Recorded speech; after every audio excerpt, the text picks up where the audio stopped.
My name's Denny Ilett and I've just finished recording Building the Blues Series 1.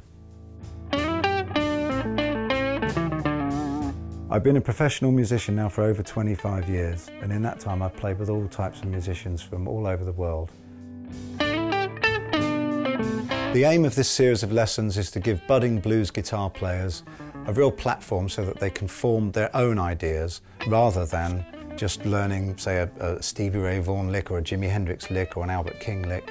I'm trying to give you the tools where you can make up your own solos.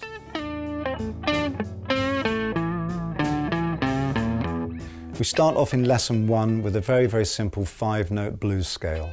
As the lessons progress, we add notes and we add tonality to that simple blues scale until we end up with a big scale including chromatic tones, major pentatonic, minor pentatonic, mixolydian and blues scale ideas.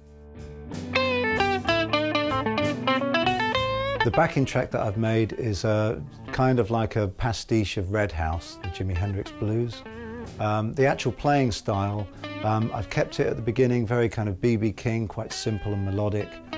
By the time we move through, we start to get some chromatic things going. So there's a little bit more of Robin Ford, Larry Carlton style blues playing in there. In this series, I'm really trying to show people how I approach soloing. So I try to keep away from playing scale shapes and different position scales. I tend to try to create one big scale and then I draw from that.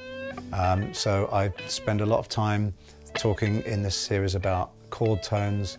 I talk about chromatic linking of chord tones, which is also very important to me. I think my approach will help to drive players more towards a melodic way of playing rather than running scales, because we're not really playing scale shapes, we're playing really melodic lines and focusing on chord tones, which is the thing that I think we need in order to try to play more melodically.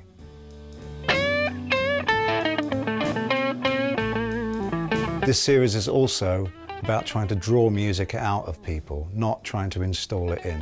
I'm giving you the tools for you to be able to create your own ideas and solos, which if you then go away and listen to different players, you should be able to start to hear what they're doing.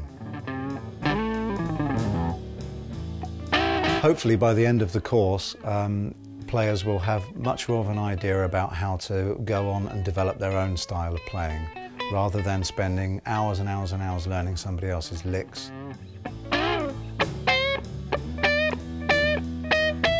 I'd like to think that part of my style is that it's adaptable.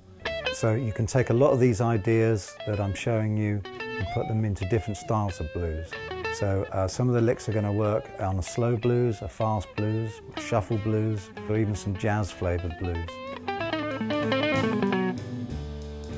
I'm going to encourage anybody using this series to go slowly. Take the backing track, take each lesson one at a time, make sure that each lesson is really absorbed before moving on to the next one. We don't want to get to lesson 3 or 4 and then be wondering, you know, what's missing from lesson 2. So go slowly, have fun, and above all, use your ears to decide what notes to play.